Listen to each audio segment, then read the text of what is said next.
जय श्री कृष्णा। आज जानकारी लेकर आए इस विषय के ऊपर कि नवरात्रि में वो कौन से संकेत होते हैं जो मिलने से ये तय होता है कि आपकी पूजा माता रानी ने स्वीकार कर ली है। आप घर में व्रत रख रहे हो, अखंड ज्योत जलाई हो या किसी भी प्रकार का विधि विधान अगर आप कर रहे हैं तो कैसे पता चलेगा कि आपकी भक्ति माता ने स्वीकार कर ली, आपकी सेवा माता ने स्वीकार कर ली, कैसे इसके अनुभव होंगे। कुछ गिनती के ही ऐसे संकेत बता देंगे जिससे आपको पता चल जाएगा कि आपकी जो निवेदन है वो माता ने स्वीकार कर लिया। सबसे पहले ये होता है जब नवरात्रि में माता आपकी पूजा स्वीकार कर लेती हैं, वो होता है आपके दीपक में तरह तरह के फूल बनना। जब तरह तरह के फूल बने, चाहे वो एक दिन बने, पूरे 9 दिन में अगर एक दिन भी आपके यहाँ दीपक में फूल बन गया, मतलब कि आपकी प्रार्थना माता ने स्वीकार कर ली है। इसके बाद दूसरा ये अनुभव होता है कि जब आपके घर में किसी भी कमरे में जो आपके मंदिर वाले ही फ्लोर पर हो, मतलब जिस फ्लोर पर, जैसे अगर आप ग्राउंड फ्लोर पर रहते हैं तो नीचे ग्राउंड फ्लोर के किसी कमरे में, अगर आप फ्लैट में रहते हैं तो अपने फ्लैट के किसी भी कमरे में एक ऐसी बहुत ही मधुर खुशबू आपको आएगी आपके घर में, जिस खुशबू का आपने उपयोग नहीं किया। हो सकता है कि उस खुशबू से मिलती हुई कोई चीज आपके घर में हो, कोई स्प्रे हो आपके घर में, कोई परफ्यूम रखा हो, उससे संबंधित कोई भी वस्तु आपके घर में कभी आपने उपयोग की हो, पहले आपने की हो, लेकिन अभी नवरात्रि में आपने ऐसी किसी भी वस्तु का, खुशबू का, महक का उपयोग नहीं किया है। जैसे कि आपके घर में चमेली की खुशबू आती है, आपके घर में मोगरे की खुशबू आती है, किसी भी फूल की खुशबू आपके घर में आती है जिसका उपयोग आपने अभी नहीं किया है, इसका अर्थ है कि आपके घर में देवी का आपके घर में फेरा हुआ है। मतलब माता आप आई है और आपके पूरे घर में घूमकर वो अपने स्थान पर, यानी कि वो आपके घर का मंदिर भी हो सकता है, अपने स्थान पे गई हैं, मतलब आपके घर में माता ने अपने चरण रखे हैं। इससे ये होगा कि किसी भी एक कमरे में बहुत तीव्र आपको खुशबू आएगी। आप ढूंढेंगे कि किस चीज की खुशबू आ रही है, लेकिन वो चीज आपको नहीं मिलेगी, पर बहुत तीव्र खुशबू आएगी आपके घर में। आपके घर के पौधे, जो पौधे आपके घर में बहुत दिनों से, जिनमें ऐसा हो कि फूल नहीं आ रहे हो या कली तो बनी हो पर फूल खिल नहीं रही होगी, नवरात्रि में अगर उसमें कली खिलती है बहुत अच्छे से, खास करके रात में खिलने वाले पौधे, जो रात रानी हो, जैसे रात रानी का तो हमको पता नहीं पौधा कैसा होता है, लेकिन जो रात में जो खिलने वाले पौधे होते हैं वो नवरात्रि में पूरी, ये समझ लो कि पूरी तरीके से वो खिलना शुरू हो जाते हैं। इसका मतलब कि आपके घर में देवी शक्ति की कृपा हो गई है। जिनके घर में तुलसी माता सूख रही हो, तुलसी लग नहीं रही हो, काफी महीनों से आप प्रयास कर रहे हो कि तुलसी माता मुरझाए ना, अभी मौसम बदल रहा है तो मुरझाए ना, लेकिन नवरात्रि में अगर वो दोबारा से वो हरी भरी हो जाती हैं, दोबारा से उसमें नई पत्तियां आ जाती हैं, इसका मतलब माता की आपके घर में कृपा हो गई है, माता का फिर आपके घर में लग गया है नवरात्रि में। ये इस बात को दर्शाता है। इन चीजों से ये सारी चीजें होती हैं। इसके बाद अगर आप अपने मंदिर में माता की पूजा कर रहे हैं, कोई स्तोत्र पढ़ रहे हैं, दिया जला रहे हैं, कुछ भी कार्य आप कर रहे हैं, और अगर आपके शरीर में वाइब्रेशन आ रहे हैं किसी भी प्रकार के, चाहे आगे पीछे आप हो, चाहे दाएं बाएं हो, ये तभी होते हैं जब व्यक्ति पूजा कर रहा हो। अगर इसका संबंध पूजा पाठ से नहीं होगा, ये कहीं और नहीं होंगे, सोफे पे बैठे बैठे ऐसे नहीं आएंगे। हाँ, उच्च कोटि के साधकों को हो सकते हैं, लेकिन साधारण लोगों को नहीं। सोफे पे बैठे बैठे नहीं आएंगे, बिस्तर पे बैठे बैठे वाइब्रेशन नहीं आएंगे, आप किचन में काम कर रहे हो वाइब्रेशन नहीं आएंगे। सिर्फ और सिर्फ मंदिर में जब आप जाकर बैठे हो, जाप कर रहे हो, ध्यान कर रहे हो, या बस आप यूं ही दिया जलाकर बैठे हो, यूं ही बस आप बैठे हो, तो भी अगर आपको वाइब्रेशन आने लगे, मतलब माता की कृपा हो गई, आपकी नवरात्रि की पूजा स्वीकार कर ली गई है।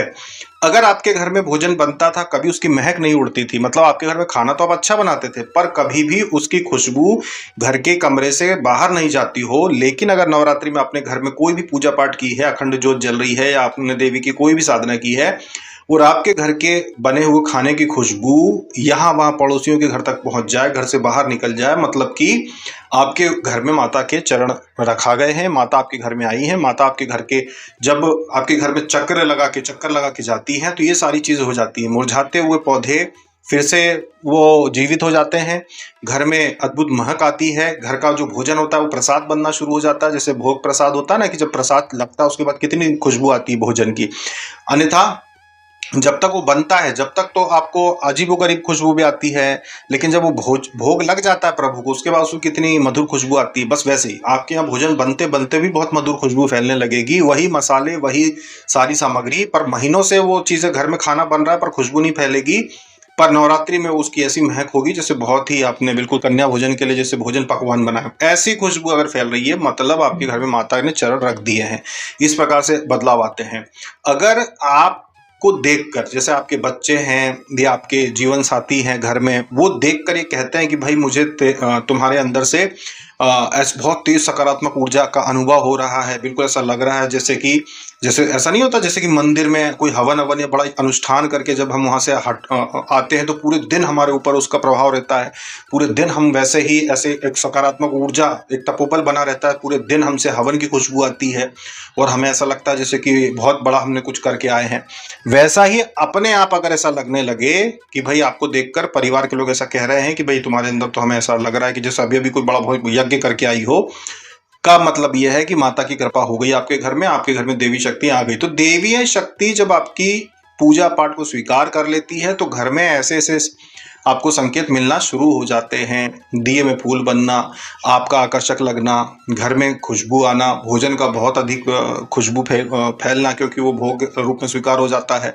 आपके घर में पौधों का दोबारा जीवित हो जाना, इस प्रकार की घटनाएं होने लगती हैं नवरात्रि में। इसका मतलब आपके द्वारा की गई पूजा पाठ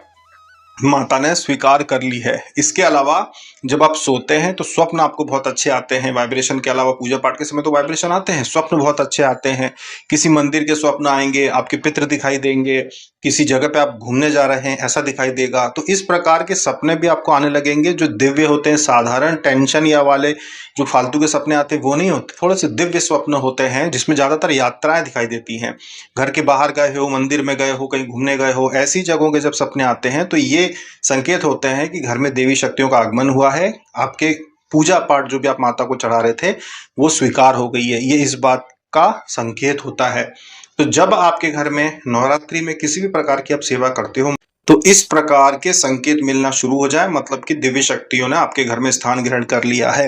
ये उन लोगों के साथ होता है जो साधारण लोग हैं, लेकिन जो उच्च कोटि के साधक होते हैं, जिनकी दिव्य दृष्टि जागृत होती है, उनके अनुभव तो बहुत अलग हैं। वो वीडियो में नहीं बताए जाएंगे, पर उनके अलग अनुभव होते हैं। उनको तो फिर